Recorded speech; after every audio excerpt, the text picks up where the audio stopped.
Please applaud.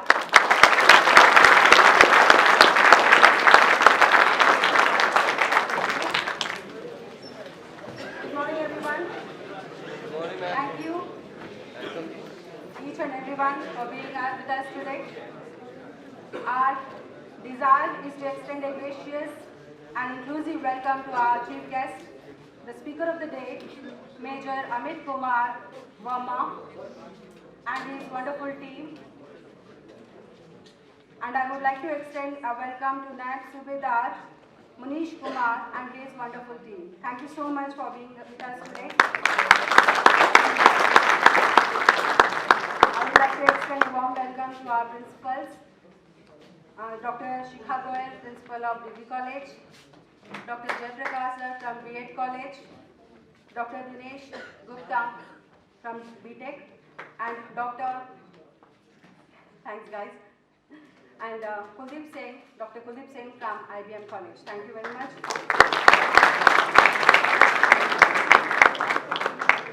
And a warm welcome to my wonderful faculties and my wonderful students. Thank you for being with us today.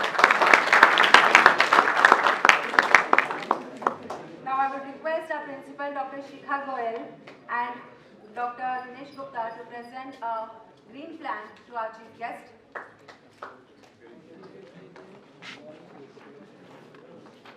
Major Amit Kumar Verma.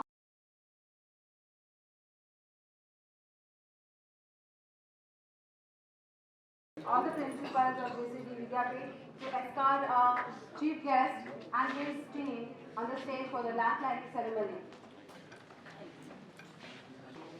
They are made in Indian Army. I would just like to give a grand salute to our Indian Army. I would like to present a short introduction about our eminent speaker, Major Amit Kumar Verma. He was commissioned on 8 June 2013 from Indian Military Academy, IMA, Dehradun, in the Skinny Horse Regiment.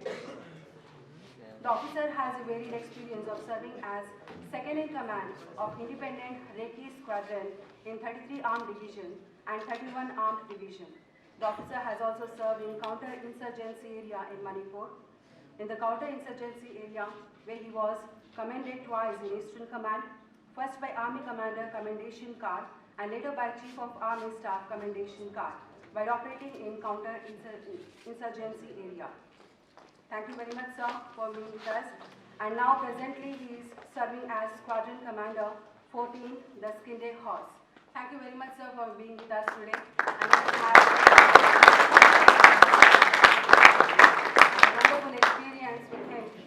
He is with us to give an extended lecture, and so that my beautiful and my handsome students who are going to get their glimpses, how they can get the opportunity or how they can enter the defense.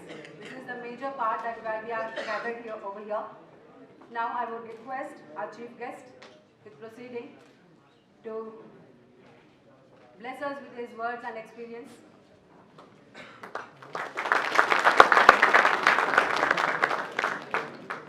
Good morning, ladies and gentlemen. Good evening, sir. Principal, JCD College Education, Dr. Jaiprakash. Principal, JCD IBM College, Dr. Kuldeep. JCDM College of Engineering, Dr. Dinesh Gupta. And Principal, JCD Memorial College, Dr. Shikha Goel. Faculty members and dear students. Today I feel honored and privileged to be part of you here this morning. Today I shall be speaking to you on various venues how you can join Indian Army. I would be sharing my own experience of life in Indian Army, the experiences in professional life as the role of company commander that will be playing in a CI Ops role and in the insurgency areas. Apart from this, we shall be covering the various avenues of joining Indian Army through various prospectus for all streams of the students. And lastly, should you have any doubts, I'll be here to clear all your doubts. And thereafter also, in case you have some doubts, we have a team here. I'll be request all of you, everyone, you can just write your name, you can write your mobile number and the query. And my team fall back to you on your email ID and a call.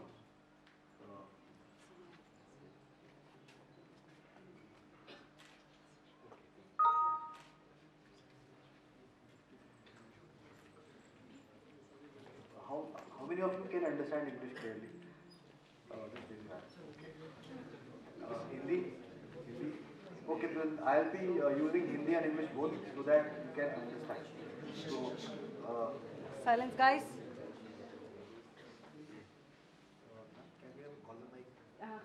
Caller mic, sir.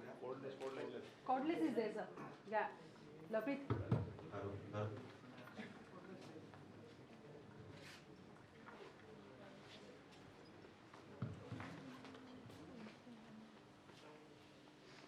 चलिए ठीक है, आप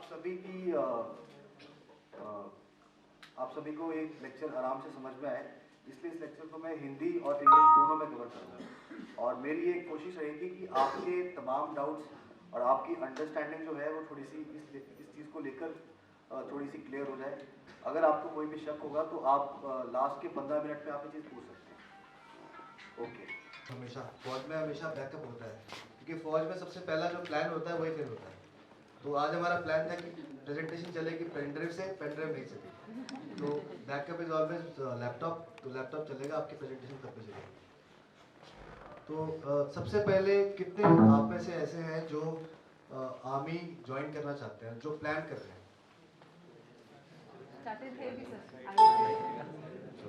okay, good.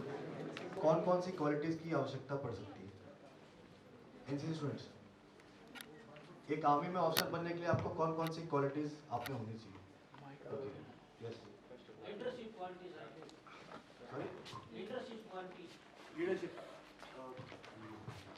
बिल्कुल सही जवाब, leadership. Leadership में please बैठिए। Leadership एक बहुत बड़ी टर्मिनोलॉजी है। लीडरशिप आपके पास आज की डेट में कॉर्पोरेट सेक्टर में एक स्कूल से लेकर पॉलिटिकल लेवल पे लीडरशिप है, बट आर्मी में आपको लीडर बनने के लिए सबसे इम्पोर्टेंट है कि जो चीज़ें आप अपने मेन से जो एक्सपेक्ट करते हो कि ये ऐसा करें, वो मेरी बात समझे, वो मेरा कहना माने, इसके लिए आपको पहले वो खुद करना पड़ेगा। अगर आप वो चीज़ नहीं करोगे तो वो जो आदमी है वो लड़ाई के समय आपके साथ कंधे के साथ कंधा मिलाकर नहीं लड़ेगा। पॉलिटिक्स में होता है, लीडर होता है, पॉलिटिकल पार्टी होती है, उसमें वो करे उसको फॉलो नहीं करे, बट उनके उनका जो लीडरशिप का तरीका है वो मिलिट्री से बिल्कुल अलग है। लीडरशिप के अलावा और दूसरी कोई चीज़? एनसीसी वाले नहीं, पीछे लास्ट में डिसिप्लिन। करेक्ट, मैम ने बिल्कुल सही बताया। डिसिप्लिन से आप क्या समझते हैं? डिसिप्लिन का मतलब ये नहीं है कि आपके ऊपर इम्पोज किया गया डिसिप्लिन, वो जो है वो बहुत भारी डिसिप्लिन है कि स्कूल में टाइम से आगे, बट आपकी खुद की सेल्फ लाइफ जो है, आपका सेल्फ डिसिप्लिन, आपका खुद का डिसिप्लिन जो है वो इसमें मायने रखता है। और आर्मी में अगर आप डिसिप्लिन नहीं है तो आपको ठोक पीट कर डिसिप्लिन बनाया जाएगा, उसके लिए आपकी 4 साल की ट्रेनिंग, 1.5 साल की ट्रेनिंग होगी। बट इम्पॉर्टेंट इसमें यह है कि आप अपना जो आपका रूटीन है, पर्सनल सेल्फ डिसिप्लिन, वो इम्पोर्टेंट है। उसके अलावा कुछ एक इम्पॉर्टेंट पॉइंट्स हैं, उसमें सबसे ऊपर है आपकी critical thinking. As an army officer आपका जो पॉइंट ऑफ व्यू है, जो आपका मेंटल जो ब्रॉड जो है वो ब्रॉड होना चाहिए। आपको दूसरों का विचार विमर्श करने के लिए आपके अंदर उतनी क्षमता होनी चाहिए कि आप दूसरे का नज़रिया समझें और उसको ऑर्गेनाइजेशन के बेनिफिट के लिए उसको अप्लाई करें। इसमें आप अपनी ईगो या अपना कोई हटपन, वो चीज़ आपके अंदर नहीं होनी चाहिए। नेक्स्ट है फ्लेक्सिबिलिटी। फ्लेक्सिबिलिटी का मतलब है सिचुएशन के हिसाब से अपने आप को उस तरीके से ढालकर कार्य करना जो उस कंडीशंस को मीट करता है। तो आपके पास फ्लेक्सिबिलिटी होनी चाहिए किसी भी सिचुएशंस को फेस करने के लिए। अगर सिचुएशन बदलती है तो आपने उस हिसाब से अपने डिसीजंस और अपने जो आपके पास अपॉर्चुनिटीज़ है उसके हिसाब से आपने उसको चेंज करना है। नेक्स्ट है आपके पास decision taking capability. Army as an officer आपको लाइफ में ऐसी काफ़ी सिचुएशंस फेस करनी पड़ेगी जब आपके पास सिचुएशन बहुत ही ख़राब होगी, आपके पास टाइम बहुत कम होगा और जितना टाइम आप लेंगे उतना टाइम वो मल्टीप्लाई होती जाएगी सिचुएशन। स्पेशली मैं उस समय की बात कर रहा हूँ जब आप वॉर में होंगे या आप सीआई एनवायरनमेंट में है। सीआई मतलब काउंटर इंसर्जेंसी। सीआई कहाँ पर है? सीआई है आपका नॉर्थ ईस्ट जहाँ पे मणिपुर, मिजोरम, त्रिपुरा, असम, यहाँ पर इंसर्जेंसी है। वहाँ पर सिचुएशन ऐसी हैं जहाँ पर लोग आपके अगेंस्ट आएंगे, तो आपको जल्दी डिसीजन लेना है ताकि आपकी कम से कम जो है नुकसान के साथ आप उस चीज़ को हैंडल कर पाओ। तो इसलिए एज एन आर्मी ऑफिसर आपके पास डिसीजन टेकिंग कैपेबिलिटी होनी चाहिए। बिना उसके आप एक अच्छे लीडर नहीं बन पाएंगे।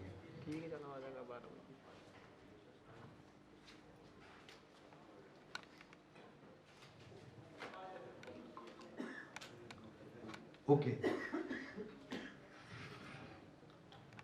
नेक्स्ट है आर्मी के बारे में जो आज हम डिस्कस करेंगे। आई शैल बी कवरिंग इस चीज़ को हम 3 हिस्सों में कवर करेंगे। पहला है आर्मी है क्या, आर्मी का ऑर्गेनाइजेशनल स्ट्रक्चर, उसका मिशन क्या है, उसका रोल क्या है और आर्मी किस तरीके से काम करती है। पहले उसको हम मोटे तरीके से समझेंगे। उसके बाद हम कवर करेंगे आर्मी का लाइफस्टाइल। एक इंडियन आर्मी आपको किस तरह की लाइफ देती है। आप ट्रेनिंग के समय जब आपकी सिलेक्शन होती है, आप ट्रेनिंग में कौन कौन सी चीज़ें करेंगे, ट्रेनिंग किस तरह की आपकी होगी। कमीशन होने के बाद इंडियन आर्मी आपको कौन कौन सी चीज़ें, कौन कौन से आपको प्रोस्पेक्टस देगा और आपके रिटायर होने के बाद आपके कितने आपको गवर्नमेंट की तरफ से कौन से बेनिफिट मिलते हैं और आपकी लाइफ कैसे रहेगी। और लास्ट में हम कवर करेंगे कि आप डिफरेंट स्ट्रीम्स के थ्रू कैसे आप इंडियन आर्मी को ज्वाइन करेंगे। तो सबसे पहले है आर्मी। आर्मी का ब्रीफ बैकग्राउंड। इंडियन आर्मी पहले ब्रिटिश इंडियन आर्मी होती थी 1947 से पहले। अगर आपको याद होगा तो पहले प्रेसिडेंट जो अपना बंगाल सैपर्स है, प्रेसिडेंट बॉडीगार्ड, ये सब पहले के हैं 1947 से पहले। उसके बाद जब पार्टीशन हुआ तो हमारी आर्मी भी डिवाइड होगी। जैसे हमारे यहाँ पे कुछ आर्मड रेजिमेंट्स हैं जो आधी इंडिया में है, आधी पाकिस्तान में है। तो डिवीज़न के बाद कम्प्लीटली 1947 के बाद हमारी इंडियन आर्मी जो है वो फुल फ्लेज इंडियन आर्मी के नाम पे इस्टेब्लिश हुई। इंडियन आर्मी का organization structure, chief of supreme commander आपके हैं प्रेसिडेंट ऑफ इंडिया, जिनके आदेश पर तीनों की तीनों forces, air force, army, navy act करते हैं। आर्मी में सबसे ऊपर है चीफ ऑफ आर्मी स्टाफ, जो कि जनरल रैंक के ऑफिसर हैं। उनके नीचे 7 कमांड हैं, जिसमें northern command, southern command, eastern command, western command, central command, south western command and training command. Training command जो है वो आपकी ट्रेनिंग देखती है, जिसके हेडक्वार्टर्स आपके शिमला में है, जिसे हम आरट्रैक भी बोलते हैं, आर्मी ट्रेनिंग कमांड। ये जो कमांड है, ये कमांड की जाती है लेफ्टिनेंट जनरल रैंक के ऑफिसर से, और एक कमांड में लगभग 3 से 4 कोर होती हैं। स्ट्रक्चर की बात कर रहे हैं अभी। सबसे ऊपर चीफ ऑफ आर्मी स्टाफ, उसके नीचे कमांड में लेफ्टिनेंट जनरल कमांड करते हैं। कमांड के नीचे लगभग 3 से 4 कोर्स होती हैं, जिसमें कि लेफ्टिनेंट जनरल रैंक के ऑफिसर उसे कमांड करते हैं। एक कोर में कम से कम 3 या 4 या कहीं 2 भी होते हैं डिवीजन, उसको बोलते हैं। डिवीजन जो है वो एक मेजर जनरल साहब कमांड करेंगे। एक डिवीजन में लगभग 3 ब्रिगेड होती है, कहीं 4 भी हो सकती है। तो एक ब्रिगेड को कमांड करते हैं ब्रिगेडियर। एक ब्रिगेड में लगभग 3 रेजिमेंट्स होती हैं या 3 बटालियन भी होती हैं, उनको कमांड करते हैं ब्रिगेडियर साहब। और रेजिमेंट को कमांड करते हैं, जिसको कमांडिंग ऑफिसर कहते हैं, कर्नल साहब। एक रेजिमेंट के अंदर कम से कम इन्फेंट्री बटालियन में 4 कंपनी होती है, मैकेनाइज्ड इन्फेंट्री, और आर्मर्ड रेजिमेंट में 3 स्क्वाड्रन्स और कंपनीज होती हैं। एक कंपनी में लगभग 3 प्लेटून होती हैं और एक प्लेटून में 3 सेक्शन होती है। ये आपका स्ट्रक्चरल ब्रेकडाउन है। लास्ट आपके पास सेक्शन होती है, सेक्शन के नीचे कुछ नहीं होता। अभी अगर इस स्ट्रक्चर में किसी को कुछ शक है तो पूछ सकते हैं। एनसीसी वाले स्पेशली जो बाकी फैकल्टीज़ के हैं, बाकी स्ट्रीम्स के हैं, वो अगर समझ पा रहे हैं अच्छी बात है, बट एनसीसी वालों को अगर किसी को डाउट है तो आप हाथ खड़ा करके पूछ सकते हैं। आप जब भी आपको कोई चीज़ समझ नहीं आ रही आप पूछ सकते हैं, feel free to ask. Structure के बाद आर्मी का मिशन, आर्मी का मिशन है कि वॉर टाइम में अपनी पूरी शक्ति के साथ जो हमारा जोग्राफिकल बाउंड्री है इंडिया का, दुश्मन के एक्सटर्नल एग्रेशन से इंडिया की जोग्राफिकल बाउंड्री को बचाना। वो कैसे करेंगे हम करेंगे लड़ाई करके, ठीक है। तो इसलिए आर्मी हमेशा पीस टाइम में ट्रेनिंग करती है ताकि वो अपने मैन पावर, फिजिकली फिट बंदे और इक्विपमेंट उन सबको तैयार करके लड़ाई लगने के लिए, जब भी लड़ाई लगती है तो उस समय पे वो रेडी होंगे। अब हमारे दुश्मन कौन है? वेस्टर्न फ्रंट पे हमारे पास पाकिस्तान है और ईस्टर्न फ्रंट पे चाइना। तो अगर लड़ाई लगती है तो आर्मी हमेशा तैयार रहेगी। तो उसका प्राइमरी रोल यही है कि अगर बाहर से कोई एक्सटर्नल एग्रेशन हो गया तो इंडिया की जोग्राफिकल बाउंड्री की जो इंटीग्रिटी है उसको कंट्रोल करना, उसका सेफगार्ड करना, ये है आर्मी का प्राइमरी रोल। सेकेंडरी रोल आता है पीस टाइम में। जब लड़ाई नहीं चल रही तो फौज क्या कर रही है? कुछ लोग कह रहे होंगे फौज भाई कैंटोनमेंट में है, वो गेम खेलते हैं, वो सब है सही, बट एक्चुअली फौज जब लड़ाई नहीं कर रही तो उस समय वो अपनी ट्रेनिंग करती है। वो अपना मैन पावर, अपना इक्विपमेंट, जो उनके टैंक्स हैं, उनकी राइफल्स हैं, ठीक है, उनको तैयार करते हैं, अपनी ट्रेनिंग करते हैं और अपने जो ऑपरेशनल रेडीनेस है उसको 100% पर रखते हैं ताकि किसी भी समय कभी लड़ाई लगे तो वो कम से कम छोटे नोटिस पर आगे जाने के लिए तैयार रहे। जो प्राइमरी रोल जो मैंने आपको बताया कि लड़ाई के समय भी अपना ये सब करेगी, पीस टाइम पे अपनी ट्रेनिंग के अलावा कुछ और इम्पोर्टेंट चीज़ें होती हैं जहाँ पे आर्मी का वेरी मतलब इम्पोर्टेंट रोल है। पहली चीज़ है नेचुरल कैलेमिटी, जैसे अर्थक्वेक हो गया, फ्लड हो गया, उस समय आपका जो सिविल सेटअप है, ऑर्गेनाइजेशन स्ट्रक्चर, वो ब्रेक हो जाता है। आपकी पुलिस जब उनके हाथों से चीज़ें निकल जाती हैं तो आपका मजिस्ट्रेट आर्मी को बुलाते हैं, बिकॉज आर्मी जो है वो लास्ट रिजॉर्ट है, ठीक है। आर्मी के बाद फिर कुछ आने वाला नहीं है। आप ये मत सोचिए कि भाई अगर आर्मी के बाद अभी हमारे पास यूएस आर्मी आएगी, नेवी सील्स, वो कुछ नहीं आने वाला। तो अगर आपके पैरामिलिट्री फोर्स फेल हो चुकी है तो आर्मी आएगी, वो लास्ट है आपके पास रिजॉर्ट। तो उस समय फिर जो भी गदर होगा वो फिर सही किया जाएगा, उसके बाद है नहीं, उसका लास्ट ऑप्शन है। तो पीस टाइम में सेकेंड जो रोल है वो है नेशनल बिल्डिंग का, कि जब कोई नेचुरल कैलेमिटी हो गया, कोई फ्लड हो गया, कुछ ऐसी चीज़ें होगी, या चीज़ें लॉ एंड ऑर्डर जिसको वो कहते हैं, कहीं राइट्स हो गए या कहीं कुछ ऐसी चीज़ होगी जो आउट ऑफ कंट्रोल होगी, पुलिस कंट्रोल नहीं कर पा रही, पैरामिलिट्री फोर्स कंट्रोल नहीं कर पा रही, तो उस समय आर्मी को एम्प्लॉय किया जाता है। वो लॉ एंड ऑर्डर सिचुएशन को स्टेबलाइज करती है। इसके बाद इसके अलावा आर्मी की ये जो मेन रोल है। अब आते हैं आर्मी की ट्रेनिंग पर कि आर्मी की लाइफ में आपको क्या मिलेगा। तो आपकी लाइफ शुरू होती है जिस दिन आपने ये थॉट अपने दिमाग में डाला कि मैं फौज में जाना चाहता हूँ। उस समय से आपका जो मेंटल मेकअप है वो फौज की तरफ बनना शुरू हो जाएगा कि मुझे फौज के लिए अपेयर करना है। तो आप उसके हिसाब से अपनी क्वालिफिकेशन देखोगे, आप पढ़ाई देखोगे, साल में कौन सा वाला पेपर आपने अपेयर करना है उसके बारे में आप पढ़ना शुरू करोगे। तो जिस समय आपने ये सोच अपने दिमाग में रखी है, लाइफ में अगर आप अपने बच्चे को प्लान कर रहे हो कि मुझे अपने बेटे को या मुझे अपने छोटे भाई को फौज में भेजना है एज एन ऑफिसर, तो ये चीज़ आप स्कूल लेवल पे प्लान कर सकते हो। इसके लिए आपके पास सैनिक स्कूल्स, मिलिट्री स्कूल्स और राष्ट्रीय इंडियन मिलिट्री कॉलेज जो कि देहरादून में स्थित है, वहाँ पर ये है सैनिक स्कूल में 2 क्लासेस में एंट्री होती है, क्लास 6th और क्लास 9th। क्लास 6th में आप सैनिक स्कूल्स जो कि लगभग इसमें 24 से 25 की संख्या में हमारे पूरे देश में है, उसमें आप अप्लाई कर सकते हो। अप्लाई करने के लिए आपको फॉर्म भरना पड़ेगा, रिटन एग्ज़ाम होगा और उसके बाद आपका इंटरव्यू होगा और लास्ट में मेडिकल टेस्ट। उसके बेसिस पे आपकी मेरिट लिस्ट बनाई जाएगी और मेरिट लिस्ट बनने के बाद आपको कॉल लेटर मिलेगा। इसके अलावा यही एडमिशन क्लास 9th में भी की जाती है।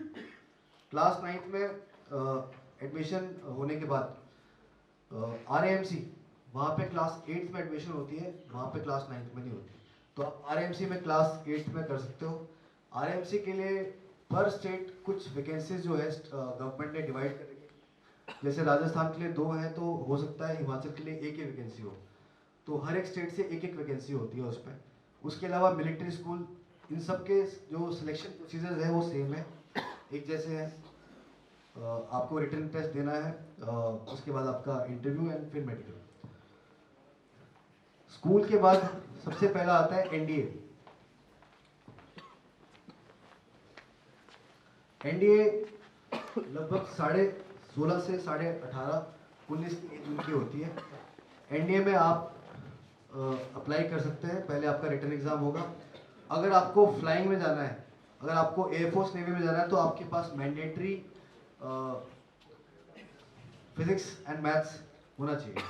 बट अगर आप आर्मी के लिए अप्लाई कर रहे हो तो आप बिना फिजिक्स और मैथ्स के आप NDA में अपेयर हो सकते हो, बट आप एयरफोर्स में जा सकते हो। रिटन एग्जाम देने के बाद आपका सर्विस सिलेक्शन बोर्ड आपको चेक करेगा और उसके बाद आपका मेडिकल होगा। मेरिट बेसिस पे आपकी ट्रेनिंग होती है। NDA खड़गवासला महाराष्ट्र पुणे में है। वहाँ पर आपकी 3 साल की ट्रेनिंग होगी। वहाँ पे एयरफोर्स, आर्मी और नेवी सभी कैडेट्स की ट्रेनिंग साथ में होती है। उसके बाद आर्मी वाले इंडियन मिलिट्री एकेडमी में 1 साल की ट्रेनिंग करते हैं और वहाँ से पास आउट हो जाते हैं। वैसे ही एयरफोर्स और नेवी अपने अपने अकेडमीज में ट्रेनिंग करके वहाँ से पास आउट होकर निकल रहे हैं। स्कूल के बाद पहला हो गया NDA के साथ साथ आपके पास दूसरा स्कीम है टेक्निकल एंट्री स्कीम, जिसको हम कहते हैं TES। टेक्निकल एंट्री स्कीम में कम से कम आपके पास 12th में 70% मार्क्स होने चाहिए। आपका जो सब्जेक्ट्स होगा वो मैथ्स, फिजिक्स, केमिस्ट्री, PCM, और इसके बाद आपकी मेरिट लिस्ट बनेगी जो कि आपके परसेंटेज बेसिस पे होगी। अगर आप मेरिट लिस्ट में आते हैं तो आपको सर्विस सिलेक्शन बोर्ड का कॉल आएगा, आप इंटरव्यू के लिए जाएंगे और फिर आपका मेडिकल होने के बाद फाइनली आपको कॉल लेटर मिलेगा। TS अगर आप क्वालिफाई करते हैं तो आपकी टोटल 4 साल की ट्रेनिंग होती है।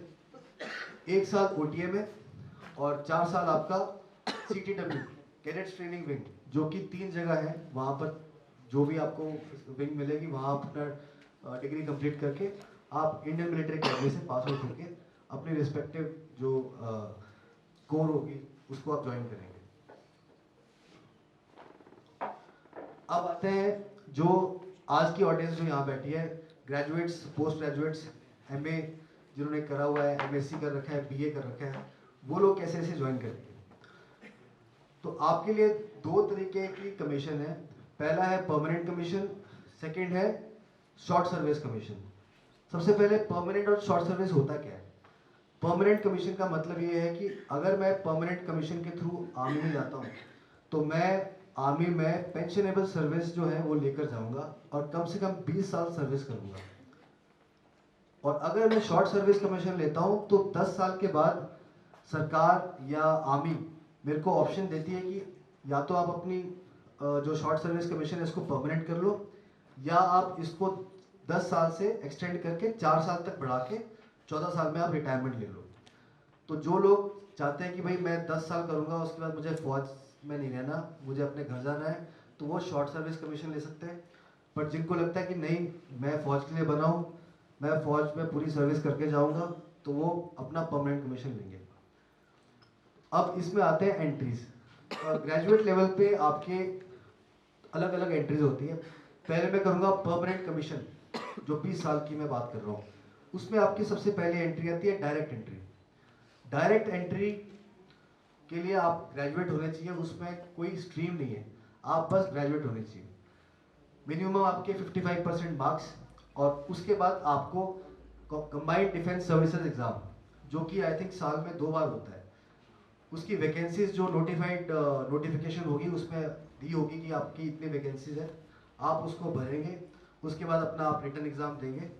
रिटन एग्जाम के बाद अगर आप उसको क्वालिफाई करते हैं तो आपको SSBs सर्विस सिलेक्शन बोर्ड, जो अपने इंडिया में अलग अलग है, आर्मी के लिए अलग है, एयरफोर्स के लिए अलग है, वहाँ से आप जो आपने उसमें भरा है उसके हिसाब से आपको कॉल आएगा। और फिर आप एसएसपी में जाके एसएसपी इंटरव्यू देंगे। अगर आप मेरिट लिस्ट में आते हैं फिर आपका मेडिकल होगा एंड फाइनल मेरिट लिस्ट के बाद आपको ये बताया जाएगा कि आप जो हो सिलेक्ट हो गए हो और आपने ट्रेनिंग करनी है। अब इसका ड्यूरेशन ऑफ ट्रेनिंग, अगर आप डायरेक्ट एंट्री जो मैंने बताई थी परमानेंट कमीशन, अगर आप एज अ डायरेक्ट एंट्री जाते हो तो आपकी ट्रेनिंग होती है इंडियन मिलिट्री एकेडमी में, लगभग ड्यूरेशन 1.5 साल। 1.5 साल के बाद आप इंडियन मिलिट्री एकेडमी से पास आउट होंगे और आप कमीशन ऑफिसर बन जाएंगे। इसके बाद आपकी दूसरी है यूनिवर्सिटी ग्रेजुएट कोर्स, जिसको हम लखपति एंट्री भी बोलते हैं अपनी देशी भाषा में, क्योंकि आपको उसमें पैसा भी मिलता है काफ़ी। जो इंजीनियरिंग डिग्री में आपने पैसा खर्च किया है, सरकार इंडियन आर्मी आपको डिफेंस जो मिनिस्ट्री ऑफ डिफेंस है वो उतना पैसा आपको वापस करती है, लगभग 2.5-3 लाख रुपए, जितनी शायद आपने फीस दी भी नहीं होगी, सरकार आपको वापस करेगी ये लो आपने इंजीनियरिंग में इतने पैसे खर्च किए थे। तो अगर आप यूजीसी एंट्री के थ्रू आते हो तो आपको सरकार इंजीनियरिंग में जो आपने पैसे अपने फीस वगैरह दी है वो आपको वापस करेंगे। इसमें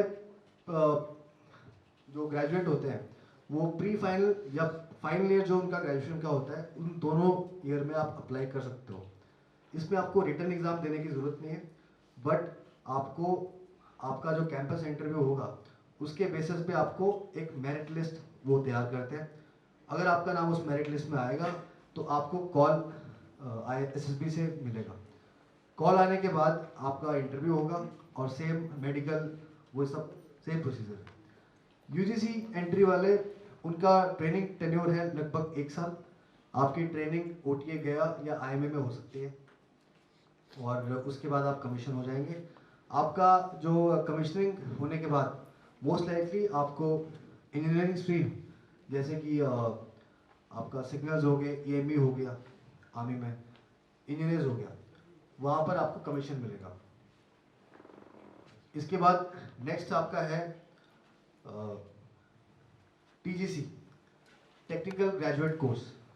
टेक्निकल ग्रेजुएट कोर्स भी एक परमानेंट कमीशन है, जिसमें भी नोटिफाइड जो स्ट्रीम्स है आपके, जो आपके ट्रेड्स हैं, जैसे कि मैकेनिकल इंजीनियरिंग, इलेक्ट्रॉनिक्स, बीटेक, तो जो आपकी एडवर्टीजमेंट में जो आपका उसमें जो ट्रेड लिखा होगा उसके बेसिस पे आप अप्लाई करेंगे और एसएसपी होने के बाद डिपेंडिंग अपॉन मेरिट लिस्ट आपको कॉल दिया जाएगा।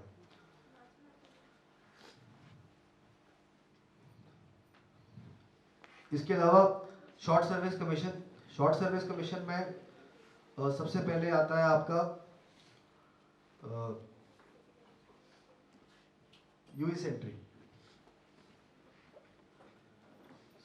शॉर्ट सर्विस कमीशन बेसिकली जैसे मैंने बताया ये 10 साल का आपका ड्यूरेशन है और 14 इयर्स तक आप एक्सटेंड कर सकते हो। शॉर्ट सर्विस कमीशन वाले तमाम बच्चे ओटीए गया या ओटीए चेन्नई दोनों जगह अभी ट्रेनिंग करते हैं। ट्रेनिंग उनकी लगभग 1 साल के आसपास होती है और उसके बाद वो ट्रेनिंग करने के बाद अपने अपनी रेजिमेंट्स में कमीशन हो जाते हैं। अब मैं कुछ चीज़ें कवर करूंगा आपकी ट्रेनिंग से रिलेटेड कि आपको इंडियन मिलिट्री एकेडमी में ट्रेनिंग के समय आपको क्या क्या चीज़ें करवाएंगे वो, और उसके बाद आपको जब आप कमीशन हो जाते हैं तो आपके पास लाइफ में कौन कौन से आपके पास अपने करियर को ग्रो करने के लिए कौन कौन सी अपॉर्चुनिटीज़ है, किस तरीके से आपकी लाइफ रहेगी, और आर्मी आपको अगर आपको करियर दे रही है तो आपको कहाँ तक उसका जो श्रेय है मिल सकता है। तो सबसे पहले आपके ट्रेनिंग में आपको army physically fit, mentally robust बनाएगी। वो आपकी सारी की सारी जो मेंटल जो आपने दीवारें बना रखी है कि मैं यहाँ तक कर सकता हूँ और यहाँ तक नहीं कर सकता, वो सब तोड़ी जाएंगी ट्रेनिंग में। ठीक है, ये चीज़ अपने आप जहन में घुसा लो कि आप जब 1.5 साल या 4 साल की ट्रेनिंग जब जाओगे करने के लिए तो जो भी आपके मेंटल बैरियर्स हैं वो हर साइड से तोड़े जाएंगे, ताकि आपको कल को कुछ काम मिले या कोई चैलेंज मिले तो आपको ये नहीं होना चाहिए कि भाई क्या मैं कर पाऊंगा या ये मेरी लिमिट में तो नहीं है, मैं इससे ज़्यादा नहीं कर सकता। तो आपको वो हर एक चीज़ वहाँ पे कराएंगे ताकि आप कमीशन होने के बाद जैसे भी एनवायरनमेंट में आपको फौज भेजे आप वहाँ पे कॉन्फिडेंटली जाकर उस चीज़ को अंजाम दे सको। ट्रेनिंग में आपको फिजिकल फिटनेस पे आपका 50 से 60% फोकस रहेगा। उसके साथ साथ आपकी ड्रिल, आपकी वेपन की ट्रेनिंग, आपका जो कपड़े पहनने का तरीका, ठीक है, आपका जो बेयरिंग है मिलिट्री बेयरिंग, उसके साथ साथ आपकी पढ़ाई भी चलेगी, जहाँ पे आपको मिलिट्री सब्जेक्ट्स के बारे में पढ़ाई दिया जाएगा।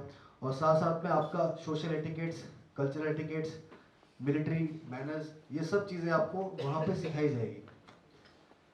कमीशन होने के बाद आपको अपना करियर प्रोफाइल इम्प्रूव करने के लिए आपको आर्मी के थ्रू कोर्सेज करने का मौका मिलेगा। आप इंडिया में और इंडिया के अब्रॉड जो आपके सार्क कंट्रीज़ हैं और बाकी नेशंस हैं, वहाँ पर आपको इंडियन आर्मी के थ्रू बाहर जाकर कोर्सेज करने का मौका मिलेगा।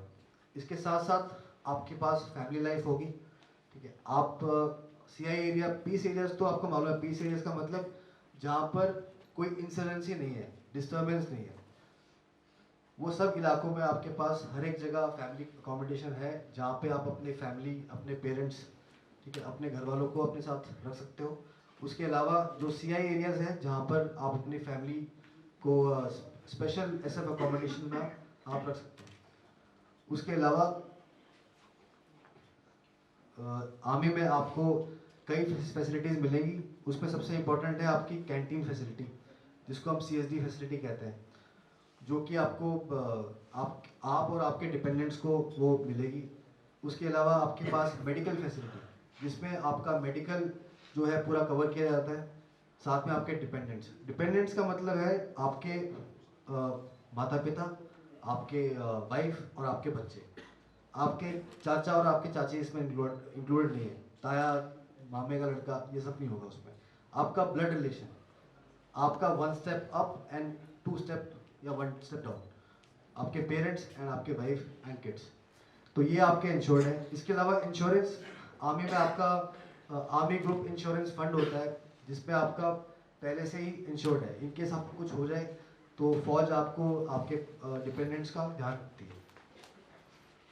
इसके अलावा आर्मी आपको एक अच्छा ग्लैमरस करियर भी देगा, आपको स्पोर्ट्स और एडवेंचरस एक्टिविटीज़ करने का पूरा मौका देगा। अगर आप में से कोई स्पोर्ट्स में है, अच्छा कर रहे हैं और आपको एडवेंचरस और ऐसी लाइफ चाहिए जिसमें काफ़ी स्पोर्ट्स और एडवेंचर करना है, तो आर्मी आप आइए। आर्मी में हमारे पास एक आर्मी एडवेंचर विंग जो कि देहरादून में एस्टैब्लिश्ड है। वहाँ पर तमाम तरह के स्पोर्ट्स, जिसमें water sports, white water rafting, microlight flying, paragliding, ये सब चीज़ें होती हैं, वाटर स्कीइंग, साइकिलिंग, तो ये सब चीज़ें आपको करने का मौका मिलेगा। इसके साथ इसके अलावा आर्मी में आपको कमांड करने का मौका मिलेगा, जो कि सिविल लाइफ में आपको शायद ही मिल पाए। आप एक बॉडी ऑफ ट्रूप्स का मतलब है एक जो ऑर्गेनाइजेशन है, जैसे आपकी रेजिमेंट हो गई, एक कंपनी होगी, उसको आप कमांड करोगे। कमांड बोलने का मतलब ये नहीं कि आपने कुछ हुक्म दिया और वो मतलब उसकी तामील हो रही है, वैसा नहीं है। ये हुक्म का मतलब है कि वो ऑर्डर है। ऑर्डर क्यों?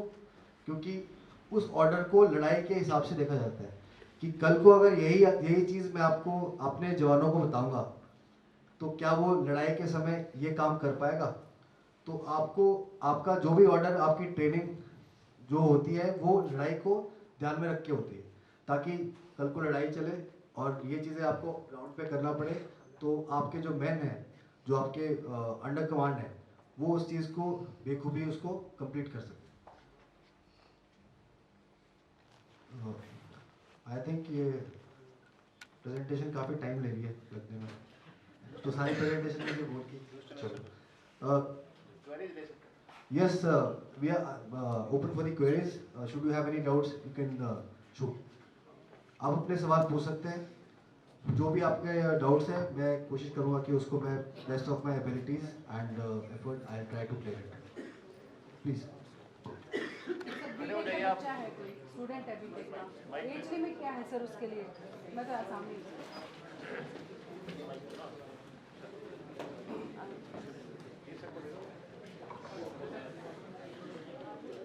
सर माय क्वेश्चन इज जो बीटेक कर रहे हैं बच्चे फिलहाल यहाँ पर एज लिमिट होगी शायद मेरे हिसाब से वो चीज़ पूछनी है मुझे।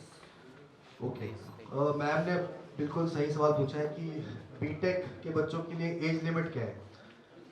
एज लिमिट जनरली डिपेंड करता है कि आप किस तरह का कमीशन अप्लाई कर रहे हैं।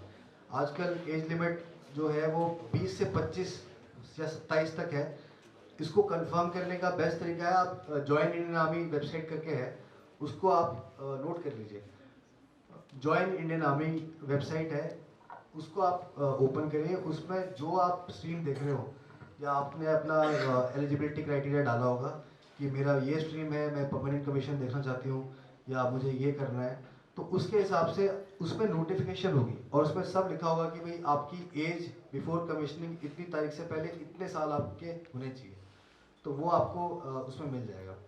बट जो एज जो उन्होंने बताई है वो लगभग 20 से 25, उसको चेक करने के लिए एक बार स्लाइड्स ओपन होती है तो मैं आपको व्यू फाइल पे दिखाऊंगा। इसके अलावा किसी का कुछ और डाउट है तो पूछ सकते हैं।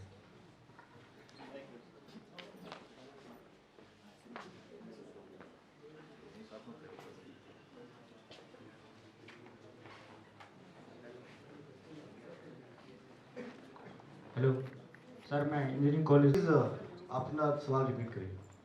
सर मैं इंजीनियरिंग कॉलेज का स्टूडेंट हूँ। हमारे कॉलेज में एनसीसी नहीं है सर, और मेमोरियल कॉलेज में है। क्या मैं एनसीसी ज्वाइन कर सकता हूँ सर? आपके कॉलेज में एनसीसी नहीं है नहीं है सर। और दूसरे कॉलेज में है? ये सवाल मैं प्रिंसिपल से ही पूछूं तो वो बता सकते हैं।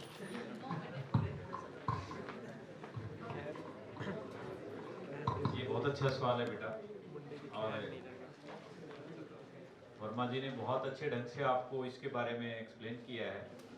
और एनसीसी स्टूडेंट्स जो होते हैं, क्योंकि मैं एनसीसी स्टूडेंट रहा हूँ अपनी लाइफ में, और मुझे लगता है जेसीडी विद्यापीठ में जब हमारी सभी फैकल्टी से पूछा गया मैडम समीम ने कि कोई फैकल्टी ऐसी है जो एनसीसी सर्टिफिकेट होल्डर है, तो किसी भी फैकल्टी का नाम नहीं आया था।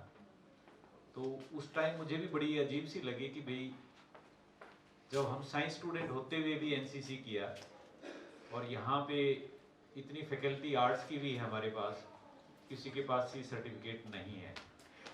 इसी कमी को दूर करने के लिए हमने जेसीडी मेमोरियल कॉलेज में बड़े एफर्ट से एनसीसी की विंग ली।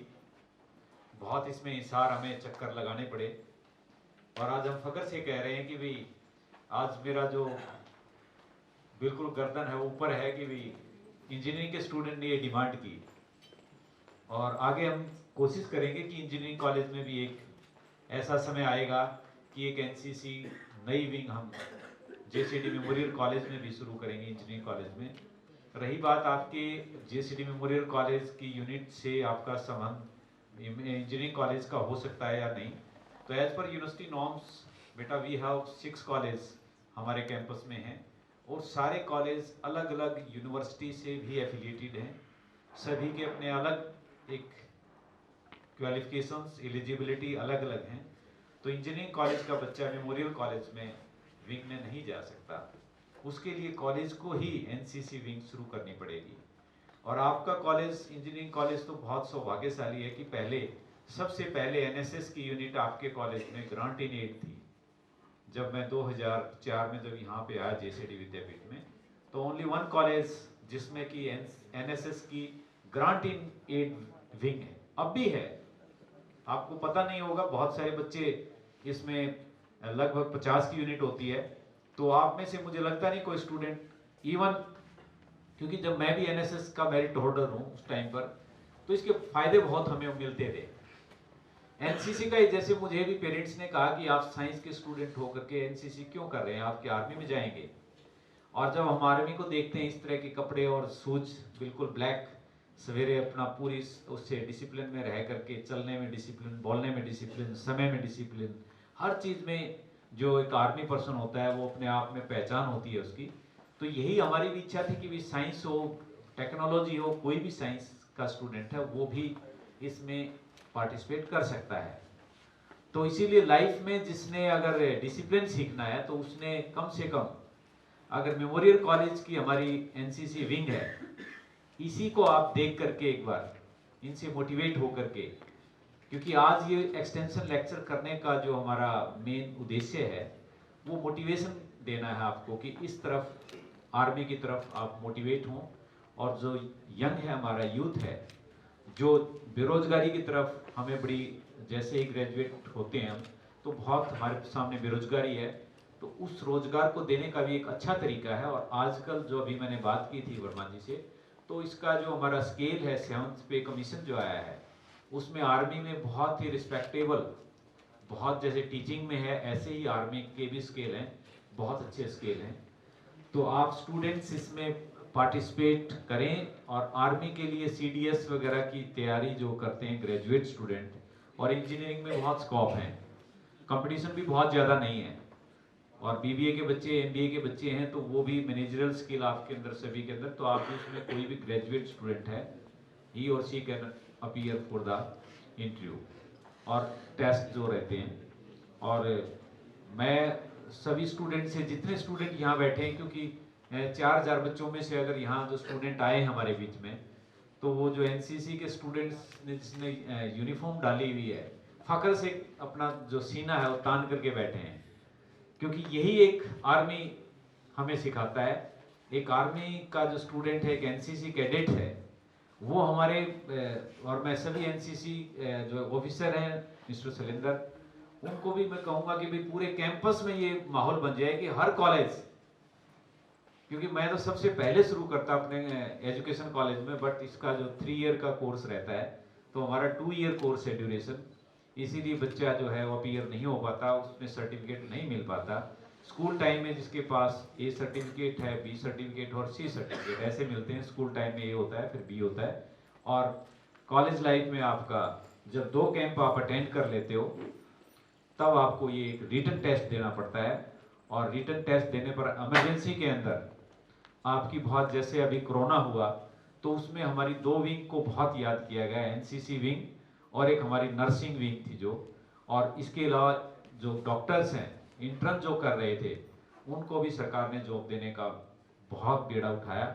और अभी तीसरी वेव फिर अभी साउथ अफ्रीका से जो अभी चल रही है, अभी फैली तो नहीं है लेकिन काफ़ी कंट्री में ये आई है। तो इस तरह की जो हमारे जज्बे हैं उसको आप कायम रखें। तो आपकी स्लाइड्स प्रेजेंटेशन, क्योंकि हमने यही सीखा है, जैसे अभी अमित जी ने बताया कि भाई हम सबसे पहले बैकअप रखते हैं, बट टेक्नोलॉजी है जो हमारी वो बैकअप को भी फेल कर देती है। क्योंकि कारण क्या था कि जो सर ने पीपीटी बनाई, जो पावर पॉइंट प्रेजेंटेशन बनाई, वो लेटेस्ट वर्जन में बना ली, और जो हमारा लैपटॉप में पीपीटी थी 2007 का जो वर्जन था उसमें वो चलती नहीं, और जो फिर बैकअप लेके आए सर वो लेटेस्ट लैपटॉप है, उसकी जो पोर्ट है पोर्टेबल नहीं है हमारा जो एलसीडी प्रोजेक्टर है उसके साथ। तो अब उसका तरीका फिर यही होता है, ये एक ड्रॉबैक होता है पीपीटी और आईसीटी का, कि ये तो बाय द वे इनको सारी स्लाइड्स जो है वो याद थी, मेमोरी में थी। तो इसीलिए बेटा ये लेसन आज आपने सीखना है कि कहीं भी आपकी एक्सटेंशन हो आपका, तो आप जो भी स्लाइड्स बनाएं उसका एक बैकअप आपके माइंड में होना चाहिए। टेक्नोलॉजी की बजाय जो आपका माइंड है वो अगर बैकअप है आपके पास तो आप उसका आपके पास, और इसीलिए आर्मी पर्सन जब भी इंटरव्यू होता है आपका, वो आपको साइकोलॉजिकल टेस्ट देखते हैं, डिसीजन मेकिंग, कि आप किस टाइम में कैसा डिसीजन लेते हैं। अब ऐसे समय में हम, जैसे सर ने अभी डिसीजन लिया कि भी यस हम वर्बली पूरा इसको बगैर पीपीटी भी इसको एक्सप्लेन कर सकते हैं बहुत अच्छे ढंग से। तो सर बहुत आपका धन्यवाद, आपने, थैंक यू। चलो अब टेक्नोलॉजी का अभी तक जो आपने ड्रॉबैक देखा, लेकिन टेक्नोलॉजी के एडवांसमेंट है, जो इसके एक्सपर्ट हैं, जो हमारे प्रोग्रामर हैं, जो हमारे इंजीनियर हैं, उन इंजीनियर ने कमाल किया है। इस पावर पॉइंट को ही जो लेटेस्ट से 2007 में लेकर के इसको कन्वर्ट करके दोबारा से ये पोर्टेबल है और ये मुझे लगता है अब ये चलेगा और ये आपको स्लाइड्स दिखाएंगे। तो थैंक यू सर, आपने एफर्ट्स किया और ये हो सकता है दोबारा चले। Thank you sir for your kind words. I'll just cover which is left. I'll just मैं आपको वो चीज़ें कवर करूँगा जो मैंने अभी तक कवर नहीं की, जो चीज़ें रिलेटेड टू एंट्रीज जो मैंने मिस आउट कर दी थी। पहली चीज़ NDA I have covered. NDA मैंने आपको बताया था, आईएमए डायरेक्ट एंट्री वो मैं कवर कर चुका हूँ। जो मैम ने पूछा था इंजीनियर्स डिग्री के लिए, the age limit is 19 to 25 for university entry scheme. इसका जो ट्रेड होगा वो उस एडवर्टीजमेंट में दिया जाएगा। उसमें जब भी इसका वैकेंसीज खुलेगी उसमें दिया जाएगा कि कौन कौन से स्ट्रीम्स का किस ट्रेड के कितने वैकेंसीज हैं, तो वो लोग उसमें अप्लाई कर सकते हैं। इसका 1 साल का ट्रेनिंग है unmarried males. Next is TGC technical graduate course, ये भी इंजीनियर्स स्ट्रीम के बच्चों के लिए है। टीजीसी ये साल में 2 बार इसकी नोटिफिकेशन आती है, अप्रैल और अक्टूबर में। एज लिमिट 20 से 27 साल और इसमें मैरिड और अनमैरिड दोनों ही अप्लाई कर सकते हैं। इसका ट्रेनिंग का ड्यूरेशन 1 साल। Location Indian Military Academy Dehradun.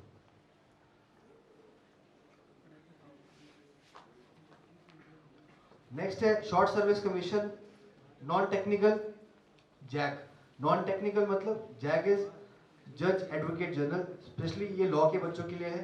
कोई लॉ का स्टूडेंट तो नहीं है इसमें? Any law students? Okay, will skip it. Next is short service commission technical, ये साल में 2 बार निकलता है, अप्रैल और अक्टूबर। एज लिमिट 20 से 27 साल। इसमें 49 वीक्स की ट्रेनिंग ओटीए चेन्नई में होती है और इसकी जो इंजीनियरिंग डिग्री की जो ट्रेड्स है ये आपको एडवर्टीजमेंट में बताई जाएगी। नेक्स्ट है टेक्निकल ग्रेजुएट कोर्स एजुकेशन, जो एसी जो आर्मी एजुकेशन कोर है उसमें एज एन ऑफिसर जाने के लिए भी एक टेक्निकल ग्रेजुएट कोर्स की एंट्री है, जो कि साल में 2 बार अप्रैल और अक्टूबर में निकलती है। इसका एज लिमिट 23 से 27 आपका एज लिमिट है और इसमें क्वालिफिकेशन है आपकी MA/MSc। Marital status married unmarried दोनों इसमें अप्लाई कर सकते हैं। इसकी ट्रेनिंग का ड्यूरेशन है 1 ईयर, IMA देहरादून। नेक्स्ट है आपका आर्मी मेडिकल कोर AMC, ये शॉर्ट सर्विस कमीशन टेक्निकल है जिसकी एज लिमिट है 25 से 32 साल और इसके लिए आपके पास MBBS की डिग्री होनी चाहिए फ्रॉम रिकग्नाइज्ड यूनिवर्सिटी एंड इसकी जो है वो ट्रेनिंग लगभग 9 वीक OTA में आपकी ट्रेनिंग होगी। नेक्स्ट है आपकी NCC स्पेशल एंट्री स्कीम, जो ऑलरेडी सर कवर कर चुके हैं। थोड़े से इसमें पॉइंट्स मैं अपने ऐड करूँगा। ये साल में 2 बार दिसंबर जनवरी और जून जुलाई के आसपास इसकी आपका जो नोटिफिकेशन है वो निकलेगी और एज है इसकी 19 से 25 साल। इसमें आपके पास NCC सर्टिफिकेट होना चाहिए विद मिनिमम ब्रावो ग्रेड, जैसे अल्फा ब्रावो चार्ली ग्रेडिंग होती है, सी सर्टिफिकेट में भी कम से कम ब्रावो ग्रेड होना चाहिए। इसका मतलब ये है कि अगर आपने अपने लास्ट ईयर ग्रेजुएशन में सी सर्टिफिकेट लिया है तो आपका ग्रेडिंग चार्ली नहीं हो सकता, सी नहीं हो सकता, इट हैज़ टू बी अल्फा/ब्रावो, तभी आप NCC जो आपकी एंट्री है उसमें आप अप्लाई कर सकते हो। इसके लिए आपको रिटन टेस्ट देने की ज़रूरत नहीं है, आप अप्लाई करिए। अगर आप मेरिट में आते हैं आपको कॉल लेटर SSB की तरफ से आएगा। नेक्स्ट है आपका permanent commission for army medical corps. इसका साल में 1 बार नोटिफिकेशन निकलता है जनवरी के महीने में और इसके लिए आप अनमैरिड होने चाहिए और 10+2 इसकी एंट्री है, आपके लिए नॉट इफेक्टिव। अब आते हैं लड़कियों के लिए। लड़कियों के लिए लगभग 4 से 5 तरीके से आप फौज में जा सकते हैं। लड़कियां सबसे पहले short service commission non technical, जिसमें जैग है, लगभग 12 की वैकेंसी इसमें साल में होती है, 1 साल में 12 वैकेंसीज होगी और आपका जो लॉ का जो ग्रेजुएशन है वो किसी रिकग्नाइज यूनिवर्सिटी से होना चाहिए। इसकी एज लिमिट लगभग 19 से 25 साल और इसकी ट्रेनिंग 50 हफ्ते की ट्रेनिंग OTA गया है। नेक्स्ट है आपका शॉर्ट सर्विस कमीशन टेक्निकल, जिसकी लगभग 20 वैकेंसीज 1 साल में होती है। और इसके लिए आपके पास इंजीनियरिंग डिग्री होनी चाहिए अनमेरिड। इन सब के लिए जो गर्ल्स हैं वो अनमेरिड होनी चाहिए। एक्सेप्शन मैं लास्ट में आपको बताऊंगा। एक्सेप्शन में एएमसी या एडीसी, आर्मी मेडिकल कोर में आर्मी डेंटल कोर, इसमें जाने के लिए एक्सेप्शन है। उसमें जो गर्ल्स हैं वो मैरिड भी हो सकती है। उसमें आपकी एज लिमिट लगभग 45 ईयर्स तक वो लेते हैं, 45 से कम, और कम से कम 55% आपके बीडीएस या एमडीएस में होने चाहिए। नेक्स्ट है लड़कियों के लिए NCC special entry scheme, same no change, minimum bravo grade in C certificate.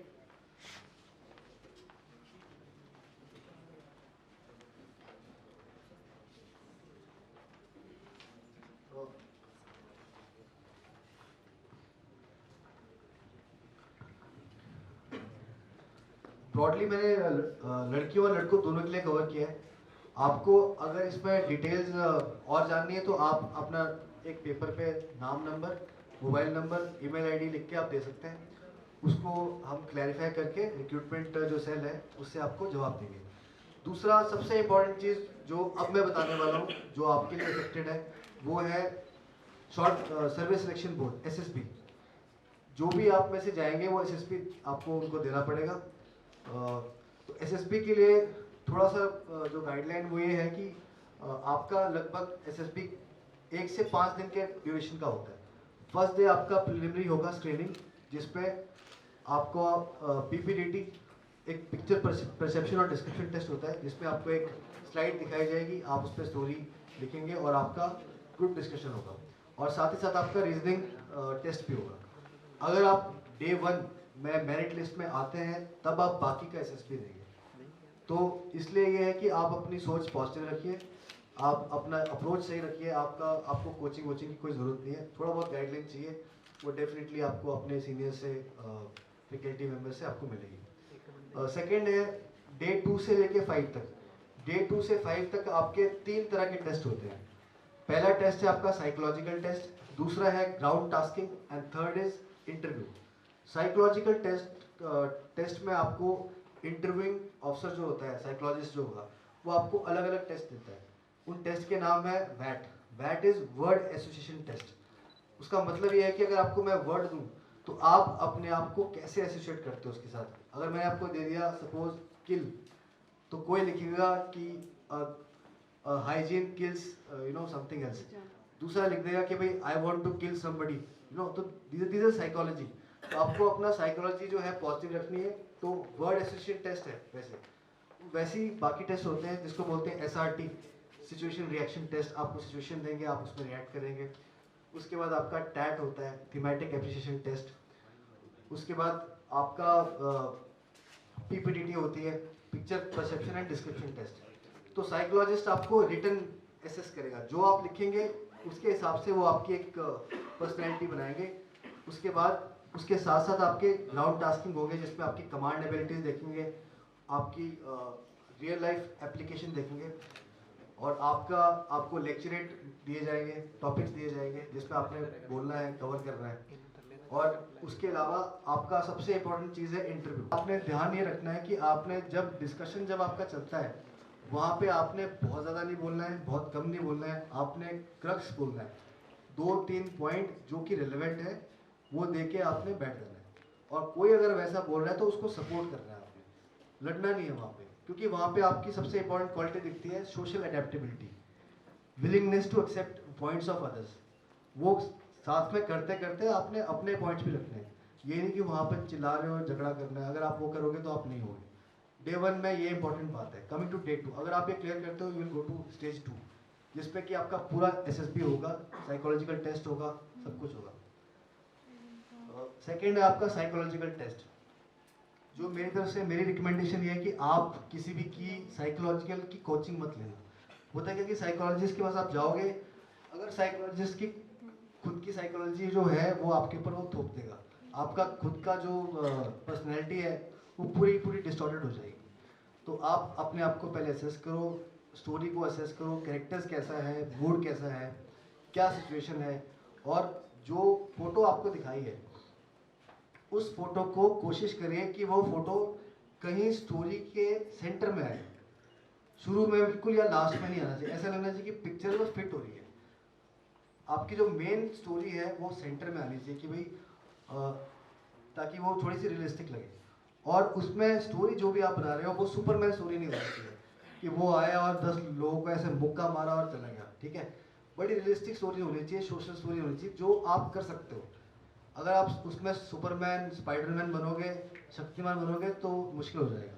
तो आपको बड़ा प्रैक्टिकल होना है, जो आप कर सकते हो वो आपने दिखाना है, वो इम्पोर्टेंट है। ओके, इसके बाद टैट वैट SRT I have covered and last is your interview. Interview के लिए आपका इम्पोर्टेंट ये है कि जब आप इंटरव्यू देने के लिए जाओगे तो आपकी तैयारी जो है वो एक दिन की नहीं है, 1 महीने की नहीं।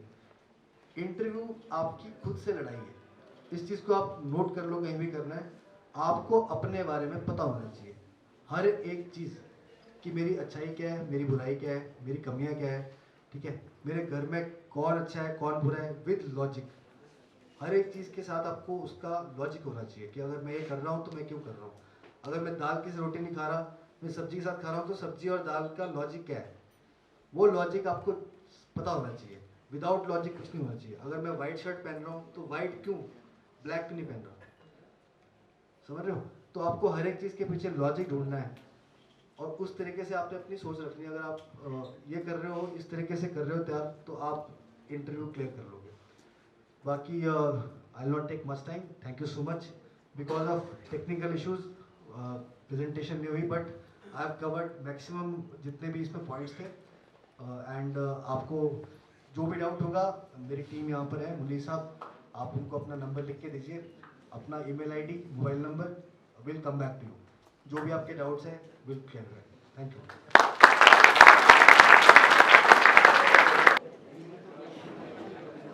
Now students, I request you, if you have any queries, if you want to ask any questions, anybody. Actually, only one of the students was there to ask the question. Anybody else?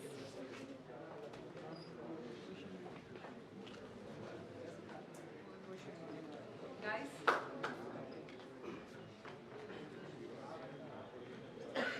You want to? Yes? Can you come forward, please?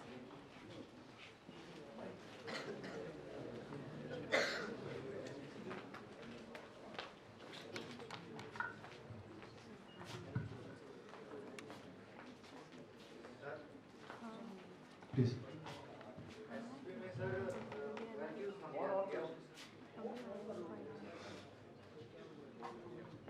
SSB में जो sir like qualities, तो उसे develop कैसे कर रहे हैं sir अब इसी गवर्नमेंट में? मैं एक इंजीनियरिंग का स्टूडेंट हूँ sir. Okay, very good question. First thing is SSB में प्लीज सिट ऑफ। SSB में जो जिन क्वालिटीज़ के लिए आपको असेस किया जाता है वो 15 क्वालिटीज़ होती हैं। उन क्वालिटीज़ के नाम मैं आपको नहीं बताऊंगा, वो मेरा काम नहीं होता। अगर मैं वो बताता हूँ तो वो गलत है, बट 5 क्वालिटीज़ मैं आपको बताता हूँ जिसमें आप वांटिंग नहीं हो सकते। वांटिंग मतलब जिसमें आपके ऊपर क्वेश्चन मार्क नहीं होना चाहिए। और 5 क्वालिटीज जिसके लिए लोग रिजेक्ट होते हैं वो यही है। पहली क्वालिटी है करेज, साहस। अगर आपके अंदर साहस की कमी है तो आप मतलब नहीं हो सकता, बहुत मुश्किल है। साहस आपका एक सिचुएशनल चीज़ है कि भाई अगर आपके सामने ये सिचुएशन आ गई तो क्या आप उसको कर सकते हो। क्या आप में करेज, मॉरल करेज जिसको बोलते हैं, करेज नॉट फिजिकल, कि क्या वो मॉरल करेज भी होता है। किसी ने गलत किया, उस गलत चीज़ को सामने लेके आना, वो मॉरल करेज है। तो करेज इंपॉर्टेंट क्वालिटी है। सेकेंड क्वालिटी है सेंस ऑफ रिस्पॉन्सिबिलिटी। आप रिस्पॉन्सिबल हो नहीं हो, अगर आपके अंदर रिस्पॉन्सिबिलिटी नहीं है, यू आर क्लियर नो, नहीं होगे सिलेक्ट। थर्ड है आपका सोशल अडेप्टेबिलिटी। आपका एक दूसरे के साथ अडेप्टेबल आपकी क्वालिटी है कि नहीं। आपके साथ के पेयर्स, दोस्त, ठीक है, अगर आपका दोस्त मान लो कमज़ोर है, आप उसको ऐसे साइड ही अवॉइड ही करे जा रहे हो, तो वो चीज़ नहीं होगी। वो आपको असेस कर लेंगे कि भाई ये ही अवॉइडिंग हिज फ्रेंड्स। अवॉइड नहीं करना, आपको साथ में लेके चलना है। ये सोशल अडेप्टेबिलिटी है। जैसी सिचुएशन आपके साथ में है, लोगों को साथ लेके चलने वाली जो क्वालिटी है, ये बहुत इंपॉर्टेंट है। जैसी सिचुएशन आ गई वैसे उसके हिसाब से ढल के काम करना, ये इंपॉर्टेंट क्वालिटी है। उसके बाद आपकी आती है लीडरशिप, इनिशिएटिव। आप एज अ लीडर, इनिशिएटिव आपके अंदर है या आप पीछे पीछे जा रहे हो, थर्ड भी अगर मान लो जैसे वो लास्ट रो है, कुछ लोग होंगे अगर दीवार भी अगर आप पर्दा होगा तो पर्दे के पीछे जाके बैठेंगे, तो वो जो चीज़ है वो आपके अंदर नहीं होनी चाहिए। तो आपके अंदर इनिशिएटिव, लीडरशिप, ये 5 जो मैंने आपको क्वालिटीज़ बताई है ये आपके अंदर होनी चाहिए। अगर ये चीज़ आपके ऊपर क्वेश्चन मार्क है तो आपके चांसेस होने के कम है। अब आते हैं कि ये क्वालिटी डेवलप कैसे करनी है। बाय बर्थ नहीं होती, आपको हर बार अपने साथ लड़ना पड़ेगा। ये एसएसबी की जो तैयारी है ये लड़ाई खुद के साथ है। आप किसी और के साथ कम्पीट नहीं कर रहे, आप अपने साथ ही कम्पीट कर रहे हो। आपको प्रूव करना है कि भाई मैं लीडर हूँ, मैं रिस्पॉन्सिबल हूँ, मैं जो है दूसरों के साथ मतलब कोऑपरेट करके चलता हूँ, ठीक है। तो ये क्वालिटी डेवलप करेंगे कैसे, इसको आपने अपने बैक ऑफ द माइंड पे हमेशा रखना है। 24 घंटे 24/7 मैं क्लास में जा रहा हूँ, मैं लीडर हूँ, मैं रिस्पॉन्सिबल हूँ। ये नहीं है कि आप वहाँ जाओगे एसएसबी में और जब आप वहाँ पहुँचे तो आप लीडर बन गए, आप रिस्पॉन्सिबल बन गए। ये रातों रात कोई इंजेक्शन मेरे पास है नहीं, कोई ऐसा मेरे पास दवाई भी नहीं है। तो आपको अपने पीछे पुश करता रहना पड़ेगा कि भाई मुझे करना है, और थोड़े टाइम के बाद आप देखोगे कि आप जो है आपके अंदर नेचुरली ये चीज़ आएगी। क्लियर है? आई होप मैंने ये पॉइंट क्लियर कर दिया। मेजर साहब, एक मेरा क्वेश्चन हाँ जी। बच्चों के लिए ही है। एक एसआरटी के अंदर 60 क्वेश्चंस में मेरे एक नॉन के एसआरटी थे, उसमें snake are 3 times snake, 3 situation. एक, you are passing through a jungle and a snake come on the way, what you will do? Number 1. Number 2, you are sleeping in the night and your brother is sleeping on the cot beside you, and you find that a snake is climbing on the charpai of your brother, and you noticed, what you will do?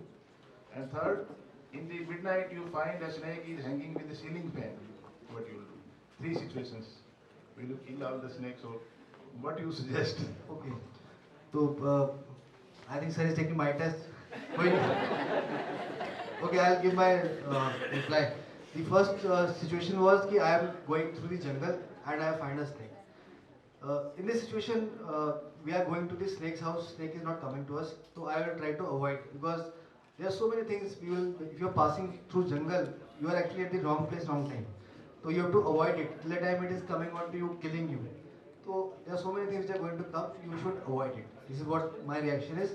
Till the time it is snake is following you, आपके पीछे भाग रहा है और you are running ahead, then definitely you have to kill.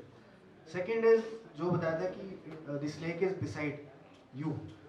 Then you have to look at 2 things. कि is that snake inside something, some shoes or something? Then definitely you can get it outside and throw it, leave it in the jungle. Second is कि if it is ready to hit, then definitely should kill it. And a snake is hanging on the ceiling fan, kill it. Anything which is inside house, kill it. This is what I think.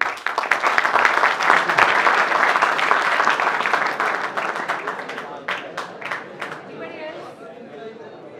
Anybody else?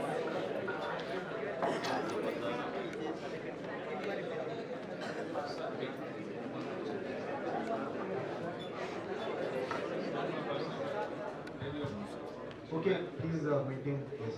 Sir insurgency areas में आपकी duty होगी, तो उस time का कोई आपका worst और best experience आपका रहा हो? Okay. Incidentally, yes, I was given 2 gallantry award in Manipur. Hindi में बताता हूँ। मैं मणिपुर में 2017 से लेके 2020 के आसपास पोस्टेड था। तो इस टेन्योर में मेरे पास लगभग मैंने 25 ऑपरेशन किए थे। ऑपरेशन मतलब एक्शन, जिसमें आपके साथ लाइव फायरिंग सब कुछ होता है। तो 25 ऑपरेशन में 2 में मुझे गैलेंट्री अवार्ड मिला था, जिसपे चीफ ऑफ आर्मी स्टाफ ये। तो इसमें जो इंस्टेंसेस में आपको जो मुझे अभी भी लगता है कि मतलब बड़ा नियर बाय मरते मरते बच्चे टाइप वैसा वाला, वो आपको बताता हूँ। पहला था मेरा, खबर आई थी कि कुछ मतलब कार्डर्स थे लगभग 15 से 20, उनके पास हथियार थे AK-47, वो मूव कर रहे थे। तो मैं उनको पकड़ने के लिए लगभग जंगल में 7 दिन बैठा था एम्बुश में। और 7 दिन मतलब दिन रात बैठ रहे हो आप, आपका खाना रात को बन रहा है लास्ट लाइट के बाद, दिन में आप कोई मूवमेंट नहीं कर रहे हो, आप बस बैठे हो वहाँ पर। और हम लोग गए भी बोट में थे, मतलब वो बहुत जंगल वाला एरिया था। तो जैसे हम लोग एरिया चेक भी कर रहे थे, एम्बुश में वो आया नहीं, वहाँ के लोग तेज़ भी होते हैं, तो हमने वो 2 बोट्स में गए थे। जैसे हमने बोट लगाई तो ऊपर से फायर आ गया, मतलब उन्होंने फायर कर दिया हमारे ऊपर। तो हमने जो बोट वाला था तो वो वहीं लेट गया, जो सिविलियन होता है जरा, बोट वाले को क्या मतलब, वो वहाँ से भागने की कोशिश कर रहा था, बट उसके साथ हमने अपना बड़ी लगाया और बोट को जाने नहीं दिया। अगर बोट चल जाती तो मैं आ जाने होता, क्योंकि वहाँ पे ना नेटवर्क है, वहाँ आपका मोबाइल चलेगा नहीं। हमारे पास एक सैटेलाइट फ़ोन था जिसकी वजह से हम लोग बात कर पाते थे, अदरवाइज मणिपुर जैसे इलाके में कोई भी मतलब फ़ोन चलता नहीं है, नेटवर्क वहाँ पे है नहीं। तो हमने वहाँ पर पहले डिस्माउंट किया, फायर लगभग कम से कम 10 से 15 राउंड फायर आया था। उसके बाद हमने उसको कॉर्डन किया। कॉर्डन मतलब एक तरह का घेरा होता है, आप टैक्टिकली उसको लगाते हो ताकि अपना फायर किसी अपने लड़के को न लगे, तो उसको आप प्लान करके टैक्टिकली उसको लगाते हो। फिर आपने घेरा बढ़ाया, फायर भी किया, तो उसमें गोली लगी थी बंदे को, बट वो जंगल में कहीं गिर गया, उसको गले के आसपास यहाँ कहीं लगी थी, जिसको इंसर्जेंट था, बट वो निकल गया, उसकी बॉडी नहीं मिली। बट जब हमने वहाँ पे एरिया पूरा सर्च किया तो उनका काफ़ी सामान मिला था, हथियार और उनके कपड़े, रेडियो सेट्स, एम्यूनिशन, काफ़ी कुछ चीज़ें मिली थी, वो हमने रिकवर करके फिर वापस लाया। एक ये इंसिडेंस था जिसमें साथ वाले गोलियां भी लेफ्ट हैंड उनका फायर आ रहा था, बट बच गए। सेकेंड इज एक था जिसमें गांव, पूरा का पूरा गांव, मेरी जो सीओपी थी जिसको बोलते हैं कंपनी ऑपरेटिंग बेस, जहाँ पे आप ऑपरेट करते हो जहाँ से, तो हमने एक ऑपरेशन किया था अगेंस्ट नारकोटिक्स। बेसिकली वहाँ पे नारकोटिक्स काफ़ी होता है उधर, एक्सपोर्ट जो थाईलैंड है और साथ में आपका म्यांमार है, बिल्कुल बगल में है, तो वहाँ से काफ़ी तस्करी होती है इस चीज़ की। तो गांव वाले की खबर थी थोड़ी की, फिर हमने रात को ऑपरेशन किया, हम लोग गए, हमने 5 लोग पकड़े और 2 ट्रक पकड़े। नारकोटिक्स की कॉस्ट थी लगभग 30 से 35 करोड़ रुपए का, वहाँ पे इतना वो उन्होंने स्मगल करा हुआ था।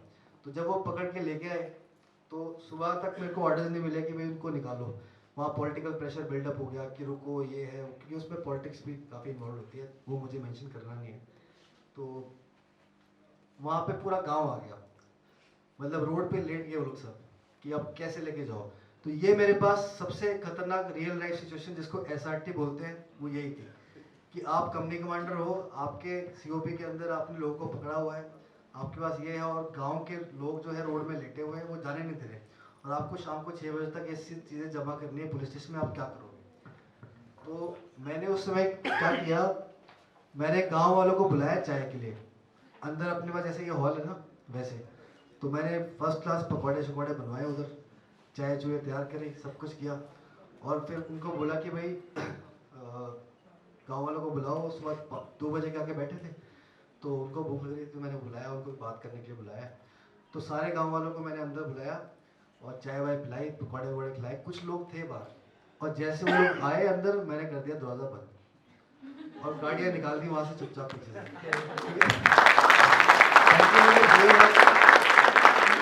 ये एसआरटी आपको मिलेगी रियल लाइफ सिचुएशन की, आप कैसे करोगे डील, क्योंकि रोड एक ही है, रोड 2 है नहीं। अगर वहाँ पे लोग लेटेंगे तो आप you can not kill people and go, तो somehow you have to find some solution कि आप कैसे निकालोगे। तो 2 सिचुएशन ऐसे थी जहाँ पे ये आपको एसआरटीज मिलेंगी रियल लाइफ में करने के लिए। उसके अलावा और भी एक्सपीरियंस थे, but we just close it. Thank you.